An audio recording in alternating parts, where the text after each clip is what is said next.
I tell you, it's a war out here. A battle is brewing on some local trails. The biggest complaint we get are the speed of the bicyclists. Pedestrians and cyclists, usually rivals on the trails, agreeing on one thing. Unfortunately, I see a lot of people going a little too crazy. I think it's a bike race. There are some who will say on your left, and give you a warning. The majority don't. The Mount Vernon Trail sees a lot of bike and foot traffic every day. This is a Tuesday morning and we're seeing a lot of commuters. But it was a busy Labor Day weekend that turned one woman's bike ride into a fight for her life. I was heading north to teach in the city and was just south of the airport around an S-curve, and next thing I knew, I was down on the ground. Marianne Hosky says another cyclist crossed the center line on the Mount Vernon Trail, hit her head on, and ran over her neck. The cuts and bruises may have healed, but you can still hear the injury when she speaks. I experienced a concussion from the head-on impact, and then with the bicycle tire running over my neck, I've sustained trauma to my vocal cords, my larynx, my shoulder and neck. I go ahead and relax that shoulder. Good, and then relax.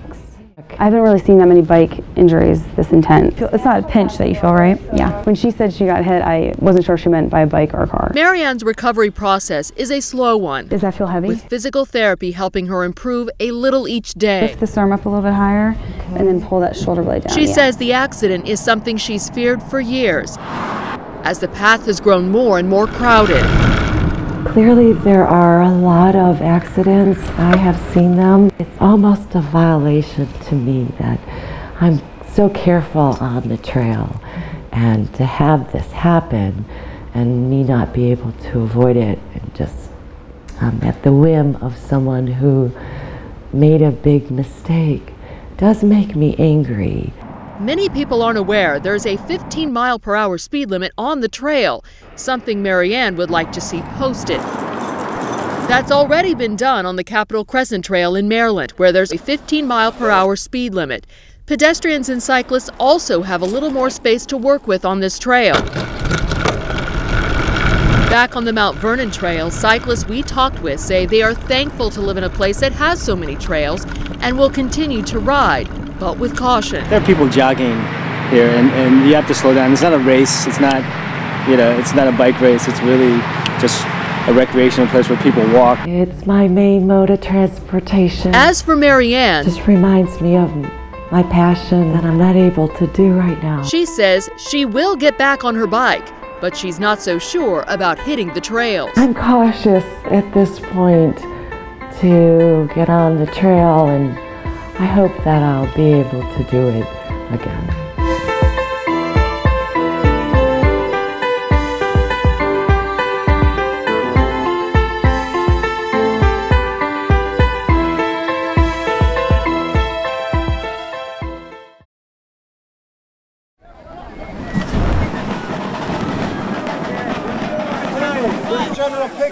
The older I get, the more I respect the field for what happened here. Basically carved our nation. Kind of makes my heart a little quiver. It's where everything started from that I can remember reading about anyway. My great-great-great-grandfather was a captain for the Texas Rifles. I just didn't want to miss this experience. Well, I'm a Civil War student, you might say.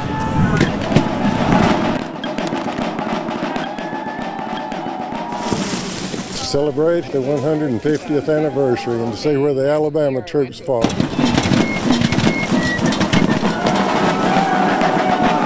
The 26th North Carolina, on the first day of the battle, came here with about 900 officers and men. By the time they leave here, they're just going to be a mere shadow of themselves. Hold! Hold! Hold! Shoulder! Hard! Ready! Hey! Load shot at 1,000 yards. Regiments left here being commanded by captains. and captains by sergeants. Single line, gentlemen. Get those collars straightened out. The colonels were gone. Second company, order arms in place rounds. The majors gone. Order arms. Order arms. Lee's army was decimated. Ready. Gun number 6. It suffered 40% casualties. Ready. Gun number 2. Never before in American history had an American army suffered such high losses. For the Army of Northern Virginia, this was their high watermark. Never again would it be able to recover. We're out in the field where the big battle was fought. This is where the people died. This is where the people died. I just can't imagine the courage it took for a man to face what they faced. Come on, boys! Give them cold steel!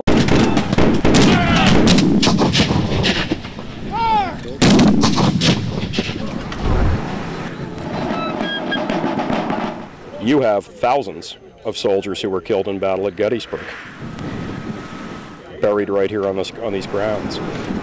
It is obviously a very emotional place. It's what formed our country, and people need to remember that, especially now. So we don't get divided again, and I think that's important. And it's important to see the ground. Why is it important? This is what made this country what it is. This is one of the most important things that ever happened. Then you've got other regiments that are 600 or 700 men in size, and they will lose heavily as well. So by the time they leave Gettysburg, they're going to be the size of...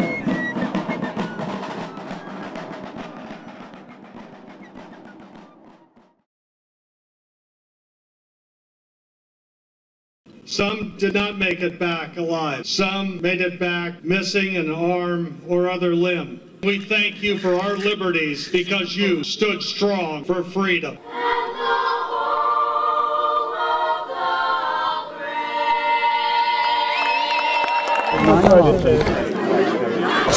Let's play some football. I expect them to give us everything they have, and hopefully I have a little bit to give. It means a lot to me.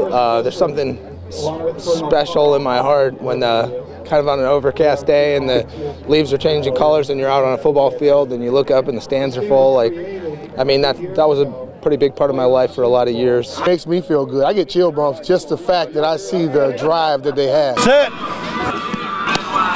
And you go in thinking that you're going to uplift them.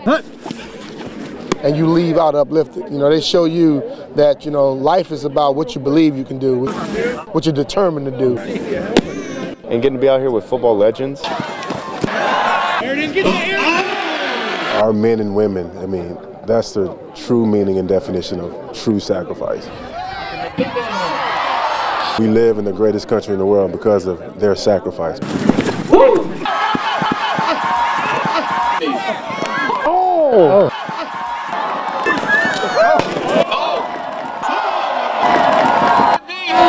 You ain't gonna get that. You ain't gonna get that. That's a touchdown! Right there! It's just a wonderful way for all of us to express our appreciation to the true American heroes, the veterans. Hey, I pity the fool that tries to grab this flag because the numb club is gonna be spinning around, making sure they don't get close. I want to play well enough to hopefully make highlights or not embarrass myself if I can play a little defense. And maybe throw a touchdown. Touchdown. Touchdown, Warriors. That's what we're talking about.